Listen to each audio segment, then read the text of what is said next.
folks. Welcome back. Chris Garlock here with Michael Redmond, 9 Professional. Michael, it's great to see you. We have another great AlphaGo game. But before that, just a quick reminder, just 2 days before the deadline for the 2020 eGo Congress. Safely distanced, you can attend online. Stephen tells me we have over 700 registered.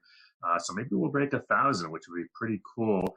Michael, I know you and I are going to do a commentary on, I believe it's the final for the PandaNet City League, right? That is the plan. Yes. And I see from Stephen that, this is going to be a good game. Ryan Lee, 1 Professional versus Mingju Zhang, 7 Professional. That should be... That sounds very interesting game. Yeah, exciting. So that'll be on Friday, August the 7th, 8 o'clock, right here on Twitch. But we will have programming every night here on the Twitch channel, so you'll want to check that out. Anyway, if you're interested in attending or finding out more about it, gocongress.org, gocongress.org. Or in the chat, Stephen will monitor that, and you can ask him anything you want to know about the Go Congress, and Stephen will know, and if he doesn't, he knows where to get the answers. So check it out. It's going to be a lot of fun. It's going to be our first online Congress. I'm disappointed. I was looking forward to being in the cool mountains in Colorado this year instead of sweating it out here in Washington, D.C., but next year.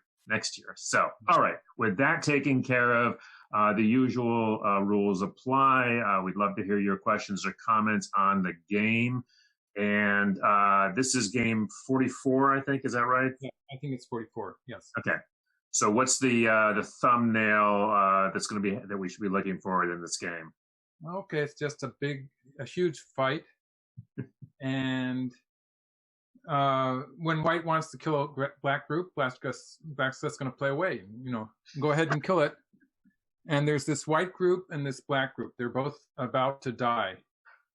And the relative value of these two groups is going to be very close. It's going to change back and forth, and so that's the interesting part of this game. Like it's like a chicken race, and you don't know who's going to die first, basically. Oh wow! All right, well that sounds very exciting. So let's get right into it. Mm-hmm. So Black plays. This is like the one Joseki that AlphaGo, the computer programs in general, still play. The attachment underneath and pulling back like this. Black almost always connects immediately. But after this, you see various moves. So like in this version, AlphaGo does like to play the Kakari here, the approach instead of just extending. The extending here was what we called the Joseki. It doesn't play that. I think White would probably just play a Kakari here. But you never see this anymore. So in the game, Black plays a Kakari, and if White had answered in the corner, Black probably would have been continuing with this. Right.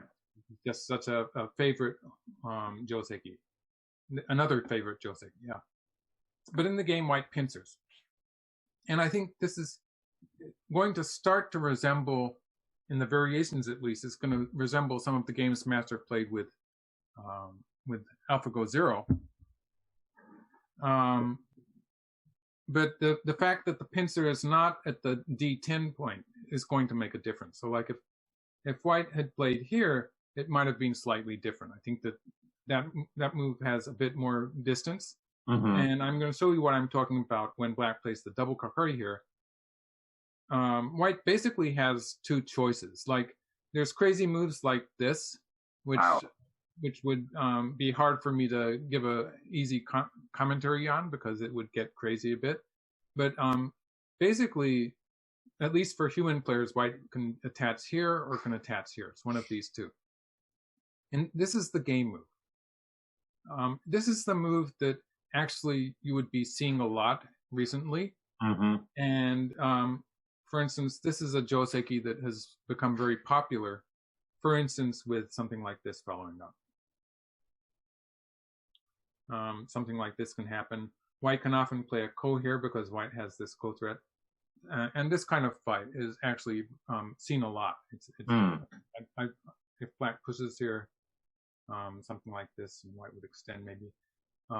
It's actually, I think it's, in general, it's going to be okay for white. But in the game, there's another variation I wanted to show. Actually, I digressed here because the variation I was going to show you was if black plays here. Now, this is what we were seeing when Master was playing AlphaGo 0. And so that's a different set of games that we will probably be getting into at some point. But they were getting into this variation where black sacrifices the 2 stones, something like this. And actually, black might play the knight's move here. And this is an example of where the pincer at A was probably too close for this variation. Mm-hmm. It's probably a bit too close to the black wall. It looks like it's going to be difficult for white to save that stone. So in this case, it would have been better if that pincer at A had been further away, for instance, at D10. And so I don't really like this for white. It could be the reason that this did not happen. So that's my hypothesis, or maybe just a guess, you might say. Mm. So white plays on this side. So this sort of makes sense to me. I like the idea here. And now black digresses from the normal joseki. So the normal joseki would be to play here, and white would cover on top. Black would probably either here or some point on the lower side. It could be on the 3rd line or on the 4th line. So this is K4, so it could be K3. And white will play in the corner. Pretty soon, white will be cutting at this point. So white might start, let's just, for instance, a computer program would probably suggest something like this. And white could start with this kind of fight. And eventually, white's going to want to play this move. And when white does this, the corner is going to be very small. The black territory in the corner is just barely alive. And white has a very strong shape on the outside. So this is probably good for white. So at least it's an opening that computer programs like, mm-hmm. when white has this kind of thickness and potential to attack. So black does not slide into the corner. Like, this is sort of a very common joseki, but instead black starts to move out. And white plays the hane here. Black pulls back. And white plays this strange move. So this is where it starts to get a bit exciting, because white is threatening to cut at A, and that makes it a very sharp fight suddenly. So what I'm talking about is the normal move, I think, would be for white to play something like this. And black would probably attach underneath. Mm. And this would create, like, even if white answers once here, this would still create potential for black to be connecting up, potentially with a ko maybe, but it would be some potential for black to connect up there on the side. So it would weaken white's potential attack on the black group, and it would reduce the size of any potential white territory that white would be getting there. So I think the idea is that this is a big point for black. So when white plays here, white is threatening to cut at A. Also, of course, this move that black plays now, this is a huge move that black gets to play in the center. So this is, it's really nice for black to be able to play this forcing move, because for the time being, it's not going to be worth it for white to cut here. Black will probably just actually cut underneath here, and this is going to be more trouble for white than it is for black. Right. So white has to extend. Black pushes, black plays this one, sorry. Black plays this one and then pushes once. And now black is going to move back to the lower left corner. So the timing here is very interesting. Like, black, this is the game move. Black could have continued the fight here on the left side. And what I think is going to happen is black can play like this. This is a very common set of sequence of moves with which black can escape. Because if white answers that move at 3, this is just going to be bad for the white group on the side there. It's going to be surrounded. So white has to ignore that attachment at 3, and black gets to escape.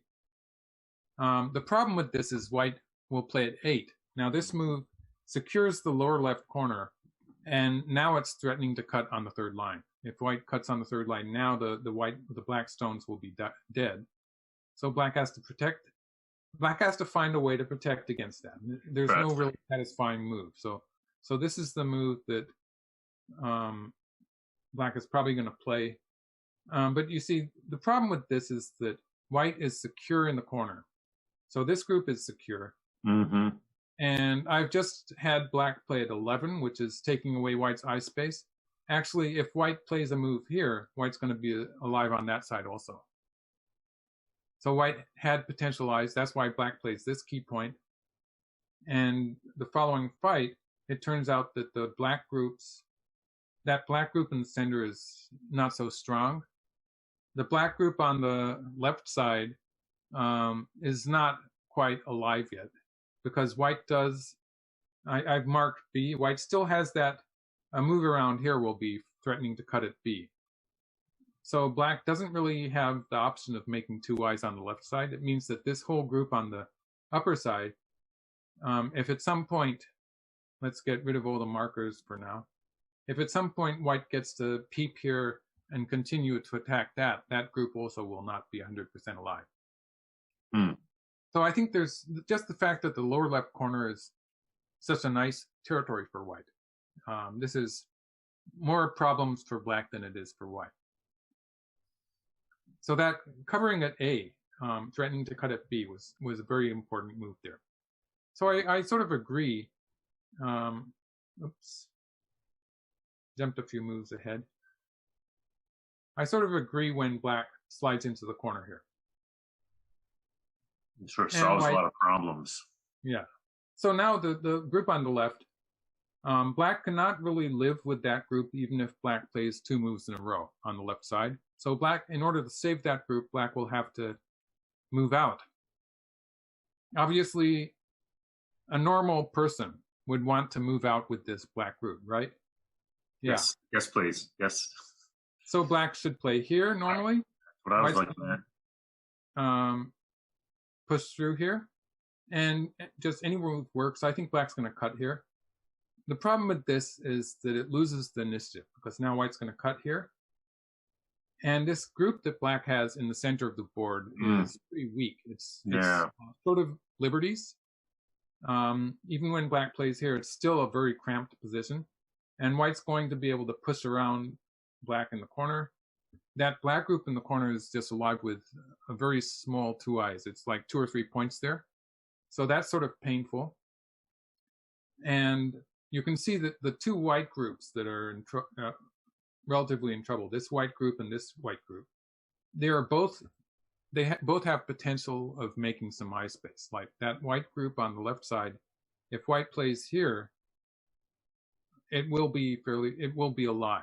It will be difficult for black to take away those eyes. So white does have that potential to live.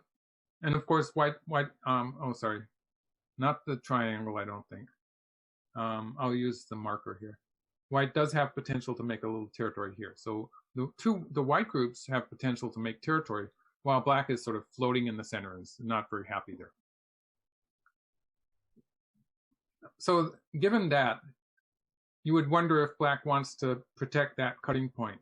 But black never wants to play here. This would be pointless. It would have no points attached to it. It's a move that black does not want to play.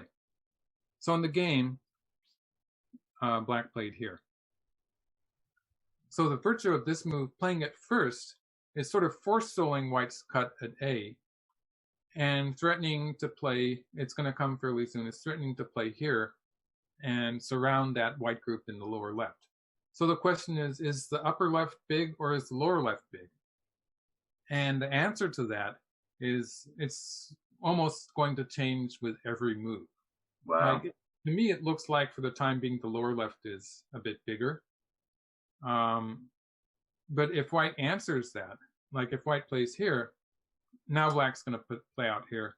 And the point is that black has this extra stone here, which is reinforcing black in the center.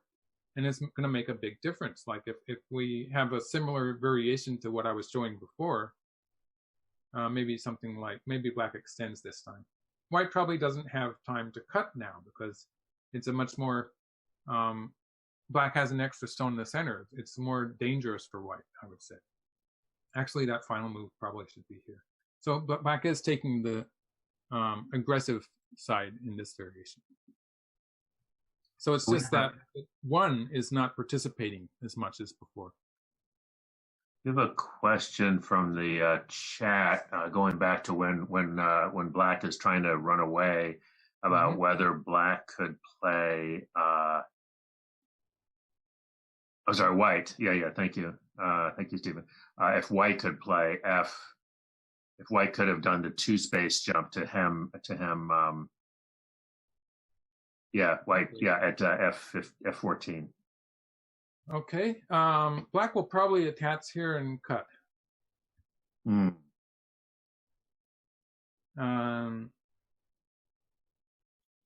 Now, yeah, like if white pulls back, then black will play here. If white plays like this, white can probably capture the black group, but this would probably not be very satisfying for white. It's just too much for black on the outside, that Ponuki. So something like this could happen. White's, I think the idea, it's a good question, actually, because white does seem to have various ways of capturing that black group. Sure. But and it has to do with what's going to happen throughout the rest of the game, because throughout the game, both sides are going to be refusing to take on a small scale. So taking on a small scale is probably losing the game, although it's something that's really hard for me to completely grasp. It's a very fine difference. It's probably just a point or so. Wow. And so it's really hard for me to see which of these two groups is, and like you can have variations where they're both dying that are pretty close too. So I think it's just the idea is that white is this would have a tendency to be taking on a smaller scale if white does something like this. And this is an example of what white does not want to do. Otherwise, if white extends, then it's a completely different fight. But in this fight, it's probably going to be difficult for white to kill the whole black group. And you have to remember that if black at some point plays here, this will give black something like a potential ko. If black plays the mark point and then plays another move on the left side, black will have something like a ko to live. And by playing the mark point there on the C11, black will be taking away white's base, and that will put the whole white group into danger. So right. Then there would be danger of black's move. That's stone at 4 moving out. So the short answer to the question is that it's really complicated. Good question, though. Good question. Thanks. So black plays here. Black is making miai of the lower side and the upper left. And if white had played here, black would have been moving out in the upper left. White plays here. And this is another example quite similar to what was phrased in that question. If white had played that stone at A, then let's just move back here and do that. Like if white had played here, that would have been, the left side would have been rock solid. But then black would play here, and having that stone at 1 instead of having it here is going to make a lot of difference in the strength of black's group in the center, the liberties that black has in the center. And to demonstrate what's happening with that, I'm going to show you white played once here. And sorry, I jumped forward a bit. And white played here. When white plays this move, if we assume that, so just to go back, I think I jumped around a bit there. So white played this one and then attached here. You can see white is sort of offering to sacrifice that group, and depending on how black answers. Black plays strongly in the center. Now what white is trying to do here, it has to do, now this stone is going to come into play. So the fact that white played here instead of playing the diagonal move, it does make a difference. Because if black plays here, white's going to cut. This cut is forcing, threatening to play down on the second line. It's sort of forcing. Actually, so if black answers this way, then white's going to play here, And we can see it's going to work now. Like this, for instance. And so that stone there at the mark point is coming into play in this variation. It's lovely. I haven't marked it here. So this stone here. Otherwise, but actually, black has a way of dealing with that.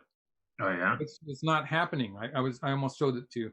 I said the cut at 2 is forcing. Actually, black can play at 3, and this is going to turn into a trade because black is actually going to win the race to capture, but it's going to be a lot smaller than before. So this is a case where white would be capturing this area, probably maybe adding a stone to it, somewhere around here maybe, and black would be capturing the lower side, and this also would be a very close game.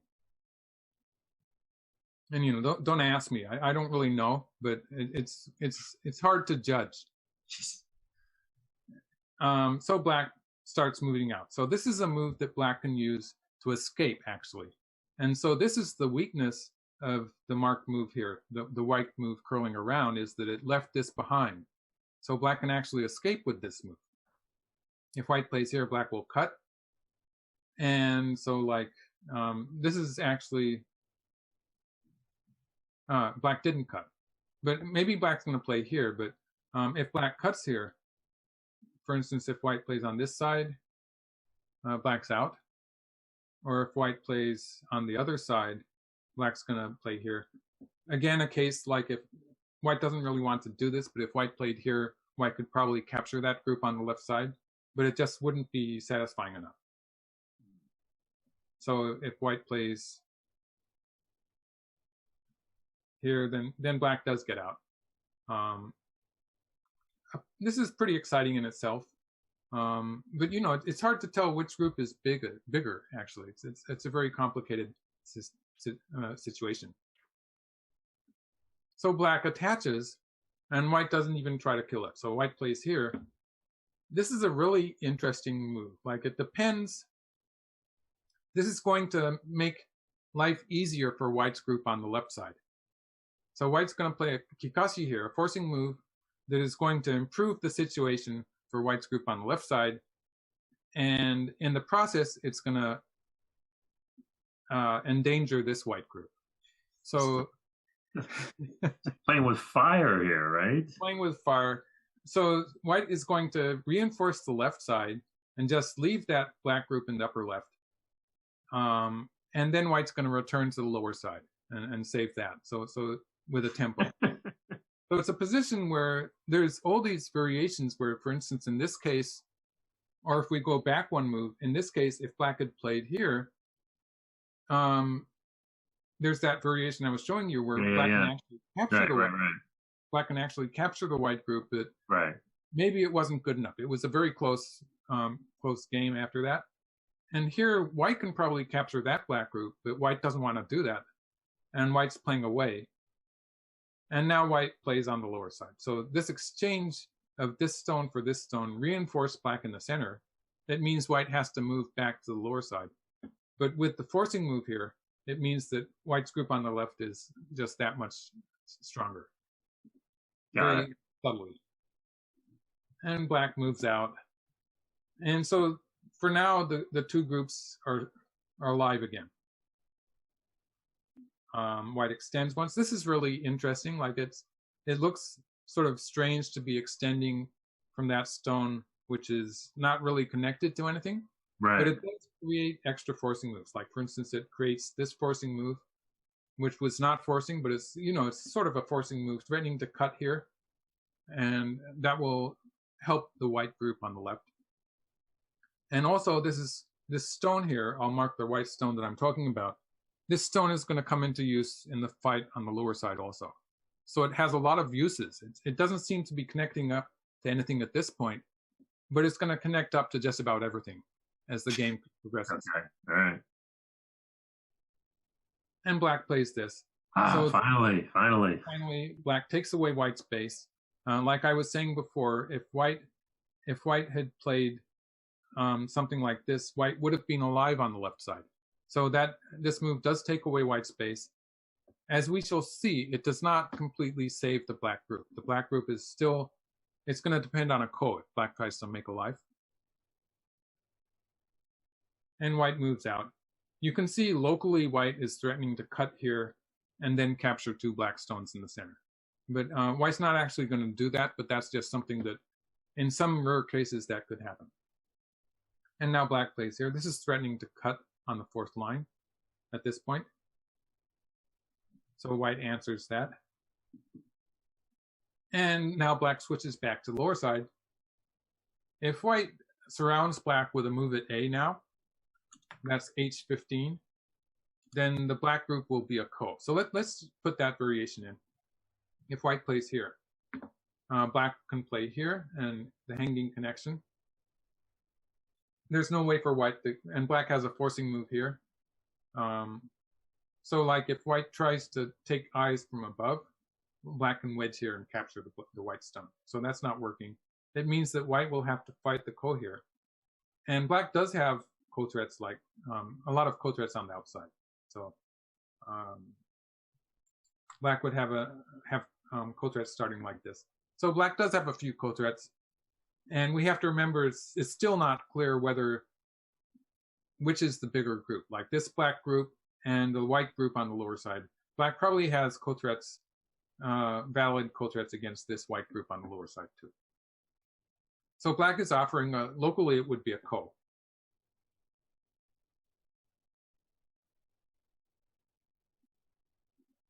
But white didn't do that. White continues with the lower side. Of course white didn't do that. they never go for the kill. And now white curls around. So this is kind of a key move in making use of these 2 white stones. Because white is asking black whether black wants to connect or capture the 1 stone. Yeah. If black connects here, then white's probably going to end up playing a move like this maybe. And white will have the cut here. So that's going to improve white on the outside. Oof. In the center. And it's really painful for white to be playing, for black to be allowing white to play forcing moves from both sides like this. Locally, it's a very painful thing. So black really wants to capture. So that's the game variation. In the game, black did capture the 1 stone. But this is going to give white some extra space on this side. And don't forget the cut. There's this cut here, which is always a part of the equation in this fight. Driving me crazy. It's like it's just been there the whole time. Well, the group in the corner, if white cuts here, it's white's turn, so I'll make a variation. If white cuts here, black can play Atari here. Sure. The group in the corner is perfectly alive. Right. But it's tiny. The problem is that the group in the center, maybe not. It depends. Yeah, it depends. So white continues on the lower side. And with this move, we see that white is actually aiming at that cut, because as far as white's shape is concerned, it's not really perfect. Like the better shape for white would be to play the hanging connection here. Right. But this would let black off the hook, because black would have these forcing moves. And black already has a living shape there. So this would be easy for black to make a living shape in the center. And the value of this cut here would just disappear. Right. Might continue like black might play this way. And if you look at the whole board, there seems to be more black territory. That black territory, if black gets to surround the lower side like this, black probably has an advantage with the territory. And it's a question of if white can get anything in the center. And you see black sort of controls the right half of the board. Black has the 2 cornerstones there. It means that white's thickness in the center of the board, it's not likely that that is going to link up to a big territory. So I sort of like this for black.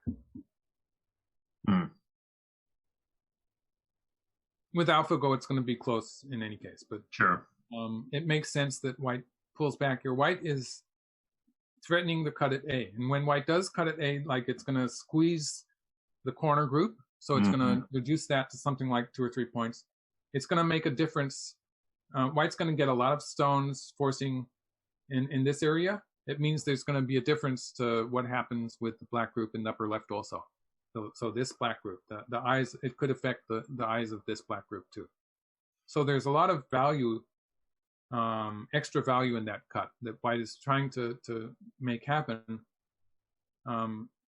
But it takes a lot of time. And the weakness of this, of course, is black gets a peep here. But white's okay with that, because white can press down on black here. And this is a point in the game where it starts to look like white is doing fairly well, but it's actually a very, very close game. I like the way that the flow of the stones for white. And white surrounds the black group finally. And this is going to be a ko, but as I was saying before, black has ko threats starting with C. And in the process of the ko, it's perfectly possible that the white group on the lower side will be getting bigger, because white's ko threats in this game will be somewhere in this area anyway. So as white plays ko threats in this area, the whole area, the lower side, will heat up and become bigger and bigger. And as white plays ko threats there, it's going to get bigger than the ko that is happening in the upper left. So it's a bit early for white to be trying to play that ko, I think. At this point, there's a very fine balance between the size of the two groups. They're about the same size. The moment white starts playing ko threats in the lower side is going to get bigger. So that's my guess at the reason that white did not start that ko at A. So white pushes through here. Locally, this is a very satisfying sequence for white. This is the key point, what they call the center of three stones. I'm talking about these three black stones here. Yep. Maybe I should use the triangle to do that. These three black stones. So when you play here, one space away from the three stones, and their liberties are all filled from the other side, it's a vital point. It's called the center of three stones. And black has to protect the cut there. So black plays here. This makes sense because if black had played the hanging connection, then white would have had one more forcing move. And this would have given white an eye on the lower side. So that's what black did not like. It would make it easier for the white group. So black connects. And in this case, like black can push through once. And pushing through actually once more on the second line. This just involves the two white stones. It doesn't connect up to the corner or anything. So at this point in the game, it's not going to be forcing. But you can imagine at some point, maybe black's going to be able to push through there at E2 with Sente. At some point, it could become a forcing move, in which case white's group will have no eyes at all. And if white plays at E2, white does have one eye on the side, but it's just the one eye. So it's not as if white's getting two eyes. So the way black has played here, with the solid connection here, black is taking away white's eye space. And it's really hard to see which is the main group because they're all in danger. It's really complicated. I warned you. You did. You so did. Black plays here. This is another branching point for me. In the game, Black played this ko. It's one way. It's a reasonable looking move. But I was really attracted by this move. This is a key point in the center of the board. It's the point that white sort of wants to play. And it would make life easier. It would make life a lot easier for this black group. So this would become strong. However, so if black plays here, the problem with this is that white is going to start to attack black in the upper left. This gives black an opportunity, gives white an opportunity to play this ko in the upper left.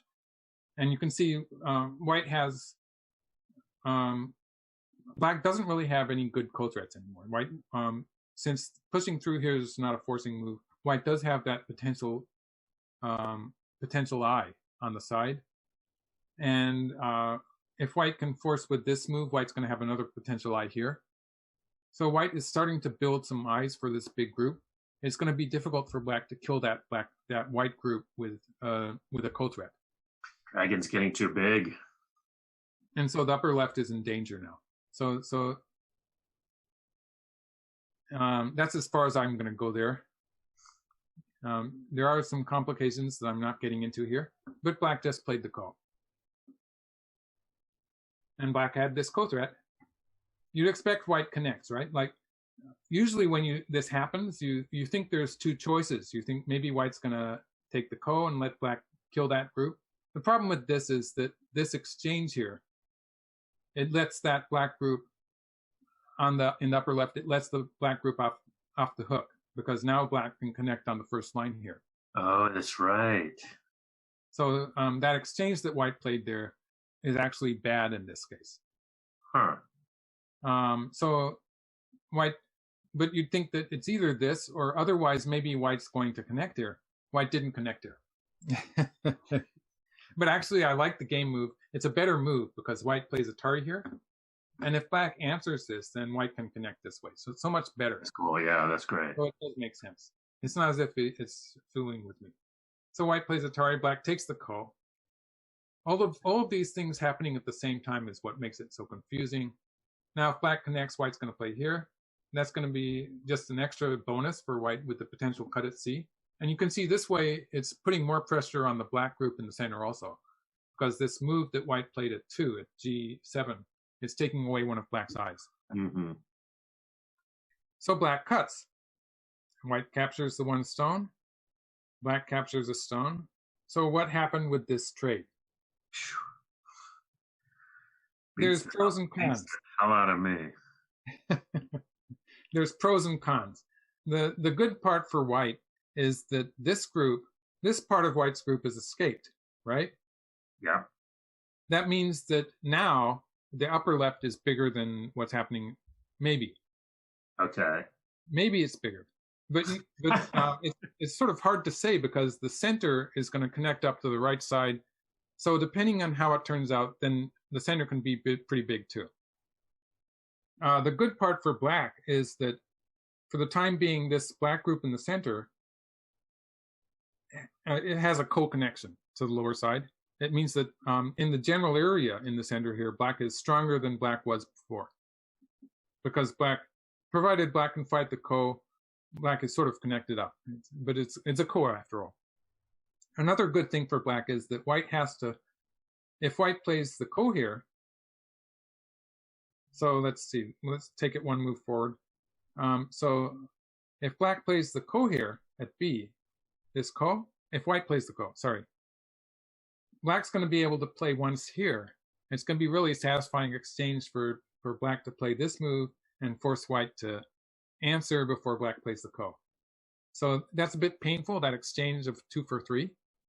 So when white wants to start a ko, and it's going to come pretty soon actually, when white starts the ko, white's going to start with this move, and we can't be completely sure that it's going to be forcing. Like it's something close to 30 points. It's a big move, capturing that black group in the lower left area. If black plays, black's going to be alive with a few points. If white plays, white's going to capture the black group. So it's big. But in this game, it's not going to be forcing because the center is so much bigger. So there is a cushion there, an extra tempo that white has to use in order to set up that ko on the left side. So back to the game. Now white plays here. White's preparing to play that ko at B and setting up that big move in the corner, in the lower left corner. But white just left the center. What's happening here? It's really, and it's actually a position where it would have been equally feasible for white to continue in the center. And this would have been the more natural move for me to think of. Mm-hmm. Developing into a big corner for black potentially. Potentially, there's still an attachment 3 point. Right. And white can play here, and black will probably extend here. Now the left side is all settled, and white will play an attachment for 3 point. And this attachment, it's going to be really difficult for black to kill it because of this stone here. It's going to be difficult. I'm going to get into this variation later, actually, but white can cut here. There's all this trouble happening with that stone there.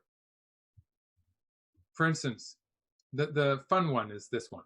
If white plays here, it looks like white's position is full of cuts. So where does black cut? Black doesn't have a place to cut. because wherever black cuts, it's going to be a double Atari. So this is really fun. It's a position where black has no move to cut. Oh, good Lord. Actually, black's best move would be to cut on the third line. But again, with the Atari there on the fourth line, black has to play from this side, and white's going to capture those stones. So this would be a disaster for black, because now black's group on the lower side, this would sort of depend on that ko on the left, and it would be a lot of trouble for black. So this sort of demonstrates that black cannot actually try to kill. And so we're going to see something similar to that in the game.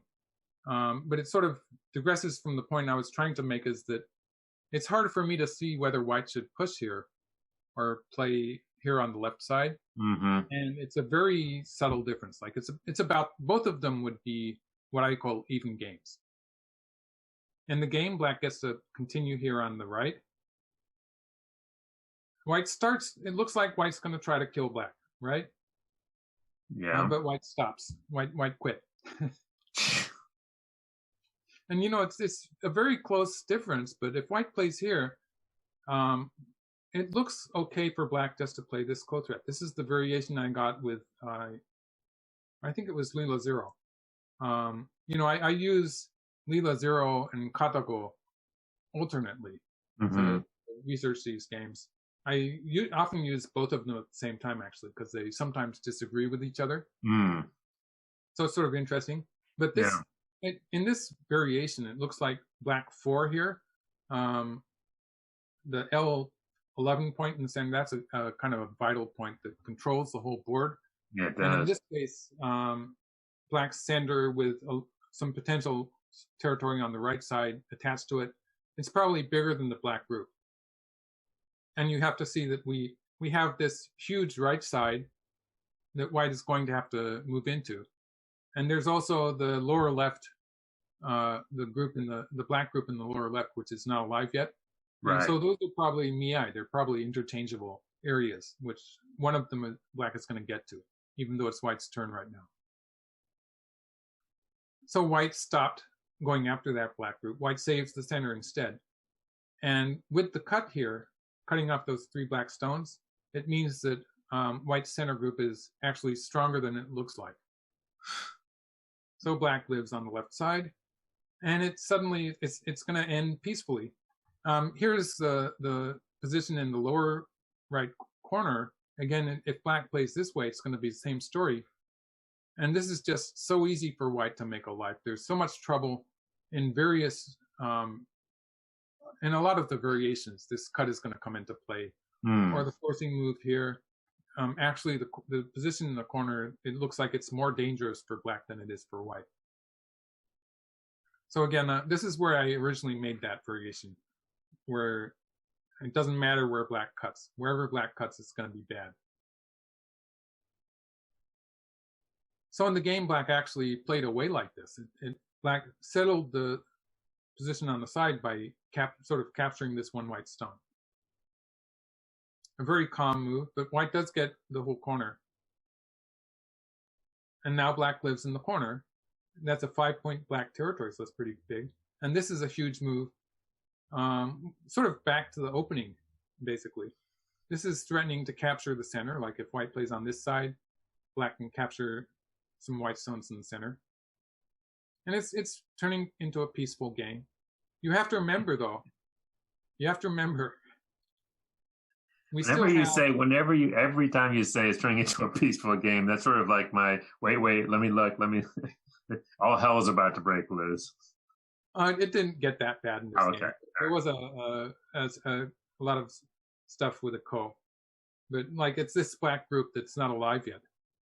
Well, I was just right. Yeah. When white actually tries to kill it, there's going to be a lot of issues with white's lack of liberties. Like in the game, it continues like this. So white's alive on the right. Black plays here. If white actually tries to kill that black group, it will involve filling up all of white's liberties. So it's something like this. And you can see that white does have some issues here. Like there's all of these white stones in the center. They're pretty short of liberties. So when black does stuff like this, it can get exciting. So for instance, just to give you one variation, this would be an example of how black would be threatening to cut white off, and at the same time threatening these five white stones. So this would be an example of a dangerous variation for white. And we're going to see something. We're going to see how the players deal with that in the game. So I'll just make that my final point. It looks like they're playing the end game, right? It does. They're just sort of waiting. This actually is protecting the center. So black is worried about this move. And this, with this stone, I think that finally black's group in the center is pretty much okay now. Mm-hmm. Because white now white has to worry about this move too. So white has a lot of stuff to deal with, and white answers it. No, white took once. White answers it, and this is sort of consolidating white's connection there in the center. So black really has to go back and connect the ko. You would think. Absolutely. Yeah. Not no. AlphaGo. Are you serious? AlphaGo would never. It doesn't lose a chance to play the ko. Aye. So white takes the ko. At this point, the black group is not alive. No, it is not alive. It is. It's not going to die. Of course not. There's always a gray area there. And they're fighting the ko. And black plays here. So this is, again, the problem that white's going to have. And if white plays this way, black will play this way.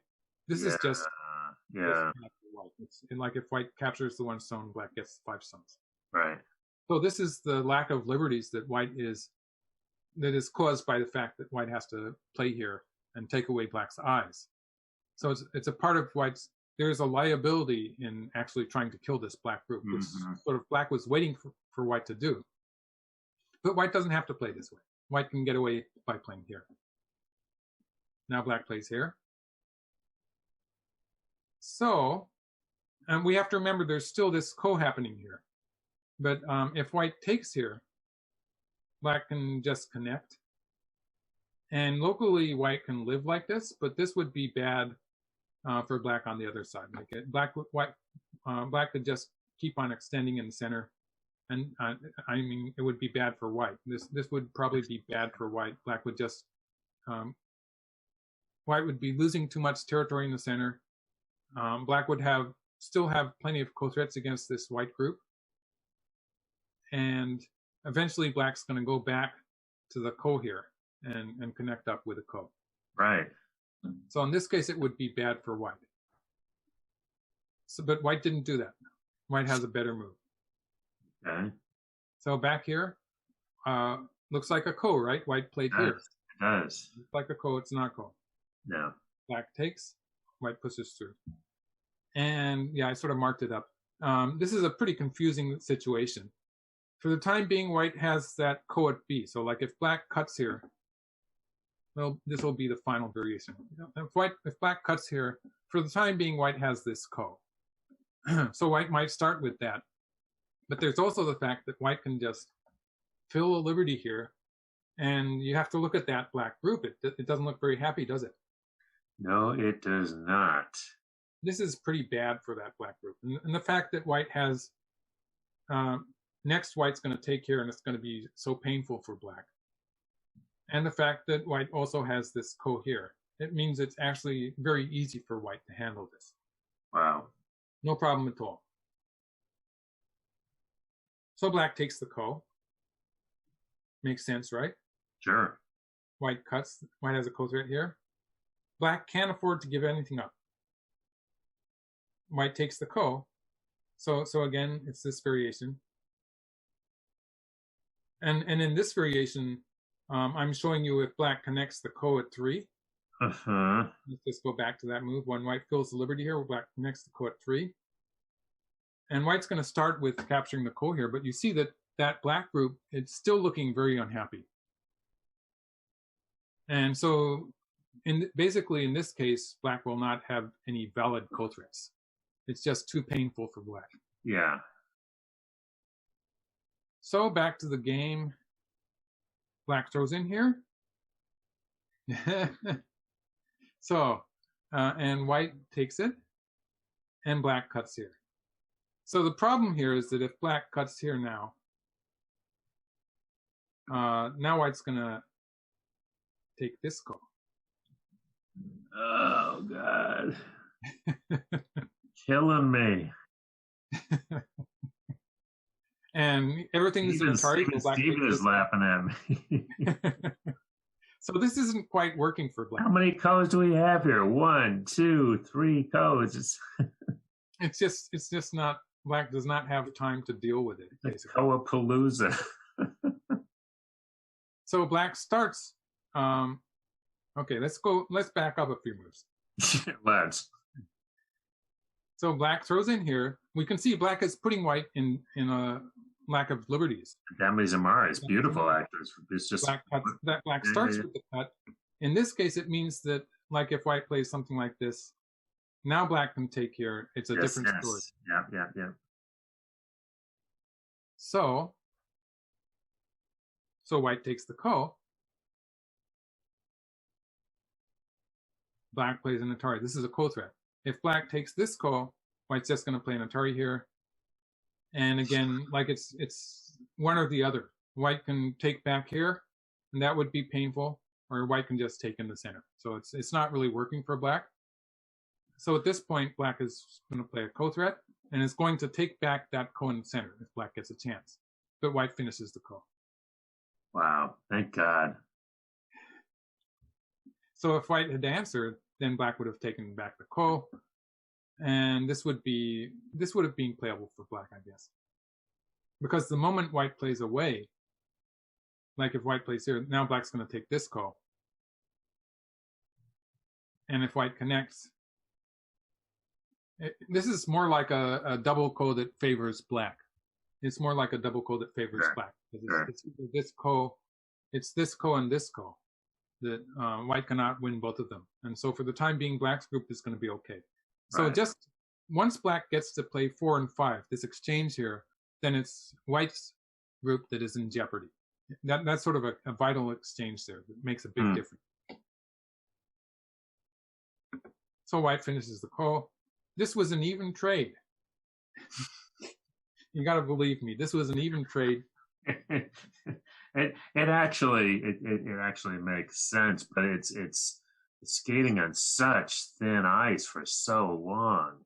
And it was probably a half-point difference all along. Even if they had not played this ko, like it was really close. Right. And so now we're really getting into the end game. Real game, not fake end game. Oh, there's going to be one more ko, but it's not that serious. I'll just show you the moves here. I think I'm finished for the variation. This is where we get into a final ko, but black can back away from this ko. And so that's what we're going to see here.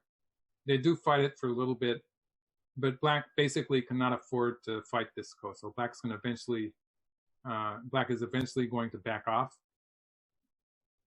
And so this happens. White's just wasting time here. It's a kind of an AlphaGo thing. And finally, white connects on the upper side. We're getting into a real endgame here. Finally. Yeah. The rest of the endgame is fairly straightforward. Although since it's a half-point difference, it is sort of hard for me to. It was hard for me to calculate with confidence.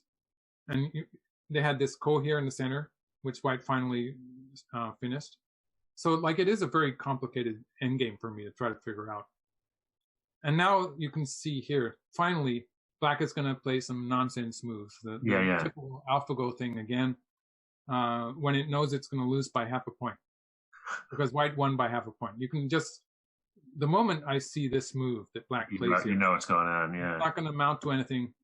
I know that it means that white has a small lead, maybe.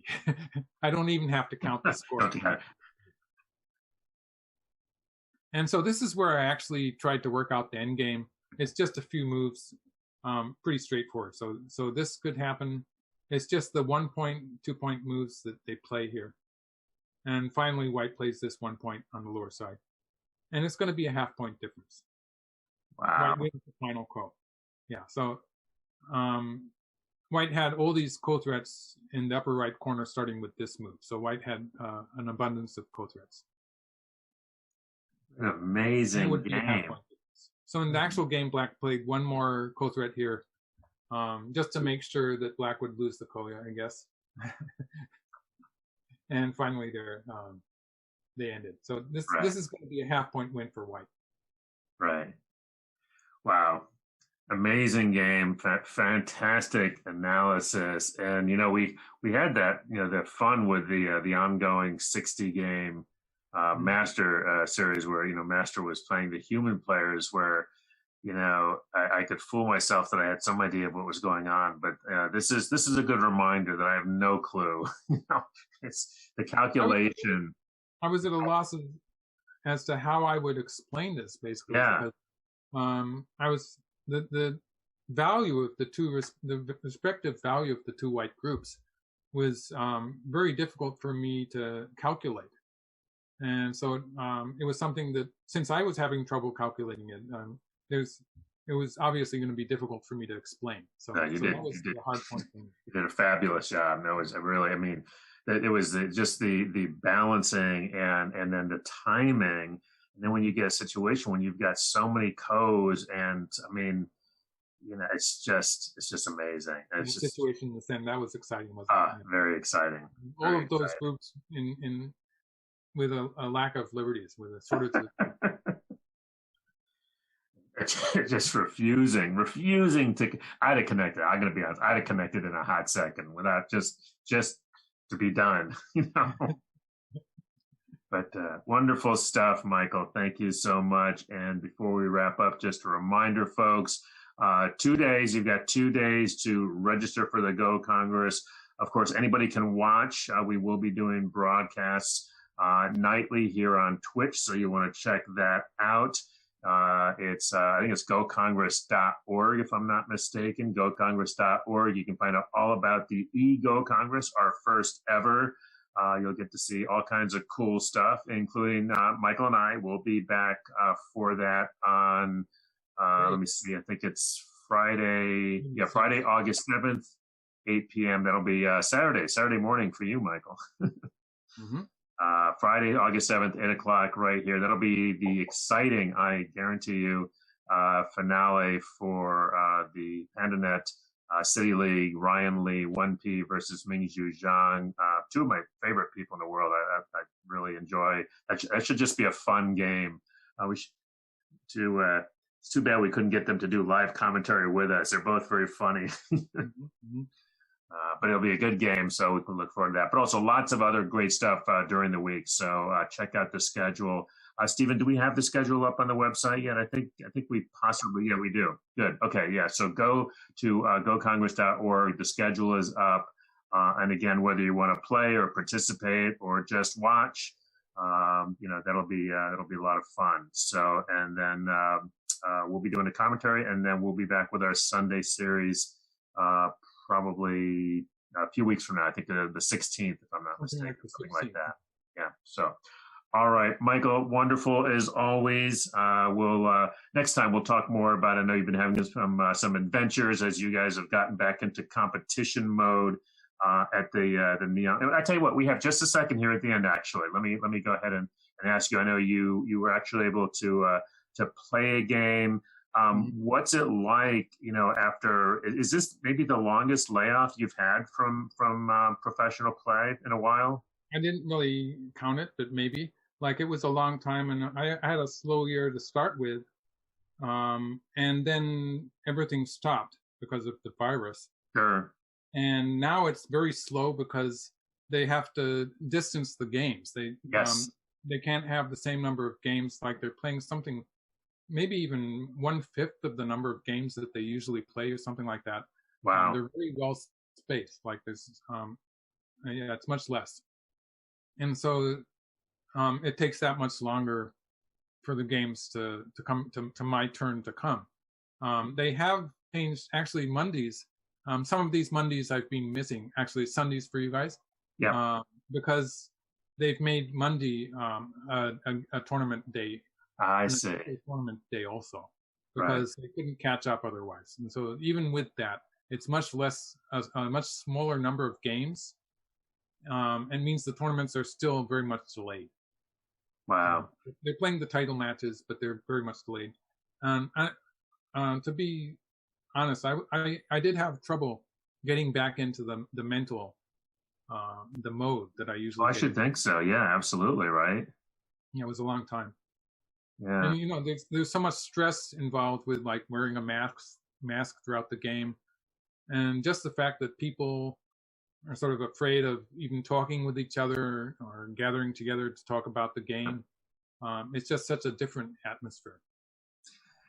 Yeah, I just can't imagine it. And you were mentioning when we were preparing for this that it's like 3 hours for a tournament game, and 3 hours on each player's clock. on each player. Like, yes, so that's a long time to be wearing a mask. And you were mentioning, I know you like to drink your tea or your water or so forth. Got your mask on. I have to remember to take it off, and that in itself is a big problem when you're Go players are very intensely concentrating on the game. Of course. It's actually something simple like that is sometimes pretty hard to do. It's something you forget to do. Yeah. No, and I know that for a person, especially, I mean, even for us amateurs, but of course to a much greater extent for you professionals, you're so focused. I mean, you're so focused and you're so intense, and so those are not small things. I mean, they could, I think, take you out of that being there, and I could see a real loss of. Something that I would usually do. I would not usually be wearing a mask as I played the game. Of course not. So it's not something that happens subconsciously. Something I have to concentrate on to a certain degree. Right. Well, at least everybody's dealing with it, so it's not just it's everybody has to figure out how to deal with that. So. Well, all right. I look forward to hearing more about that. Maybe we'll get a chance to see some of those games. But in any case, we'll see you for the Congress commentary, and we'll see you in a couple of weeks. Thanks again, everybody, for watching. Thanks so much to Michael, and we can't go without saying a huge thanks to our excellent producer, Stephen, who doing a great job, and also I have to say one of our lead producers and maestros on our coverage. He's really leading up the e-journal team for the Ego Congress. So thank you for that, Stephen. All right, folks. Thanks again for watching. See you next time.